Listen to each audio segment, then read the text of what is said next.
Hello, friends. If you're new to my channel, welcome, and thank you for stopping by. I hope you enjoy the show.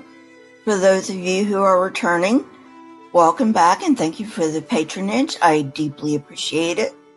Today, I'm going to be talking about mind perception, God perception. Not much else I need to say, so let's get on with the video. Mind perception is the ability a person has to form representations of other people's minds in order to navigate the social world and allows the person to gauge the intentions of others. Schott et al. Compared neural activity when praying to God as well as making a wish to Santa Claus in a group of Danish Christians.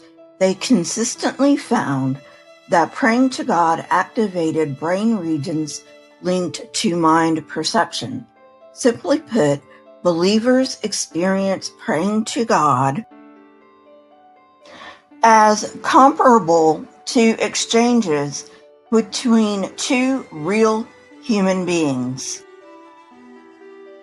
Neurotypical children display regularities in their development of mind perception.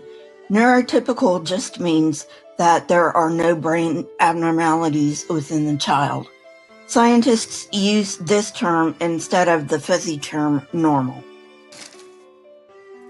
If mind perception underlies mental representations of supernatural agents, then errors children make in mind perception should parallel their descriptions of God's mental capacities.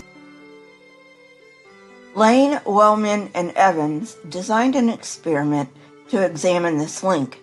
Young children display reality bias. That is, they assume other people have accurate knowledge of the world, while older children understand that people can have false beliefs.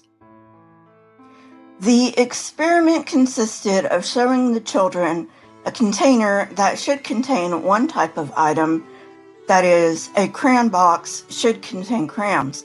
Then the experimenters showed the children that the crayon box contained something different, that is, marbles. They then asked the children what someone who didn't know what was in the box would think was in the box. Young children would reply marbles, while older children correctly replied crayons. Lane et al. Asked the children what God would think is in the box. The youngest replied that God would know what was really in the box. But in the age range when children start attributing false beliefs to others, they also attributed false beliefs to God. Only the oldest children were able to override this intuitive belief and give the theologically correct answer for an omniscient God. That is, he knows what is in the box. Children become more adept at inferring the contents of other people's minds as they get older, but the process is never perfect. Adults manifest many biases in mind perception. These adult biases also show up in how adults represent God.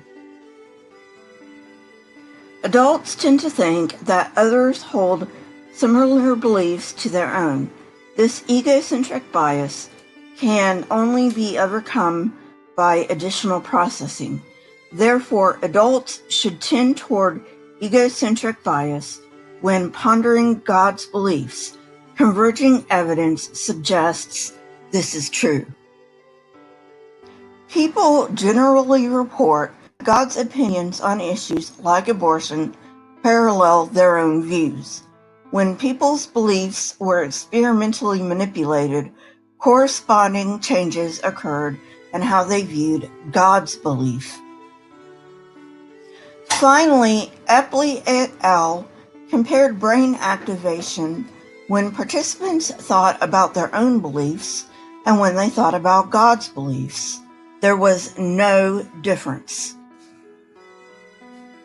Taken together, these studies indicate that humans hold an egocentric representation of God's mind, even more egocentric than they view others' minds, because they don't receive behavioral indications that they are right or wrong. Well, friends, that's it for today. I'm going to have to break this up into 2 parts. If you like this kind of content, please hit the like button, press the subscribe button, and if you would like to know when I come out with new content, please hit the bell next to the subscribe button. My Twitter, Discord, email, and PayPal links are in the description, along with the source that I used for this video. Please leave comments in the comment section. I love hearing from you. Remember, I am now taking requests. You can leave those in the comments as well, or you can DM me on Twitter, or you can email me. Question everything and never be afraid. Here are a couple of videos from my library. If you have not watched them yet, go ahead and watch them and tell me what you think. Until later, friends, goodbye.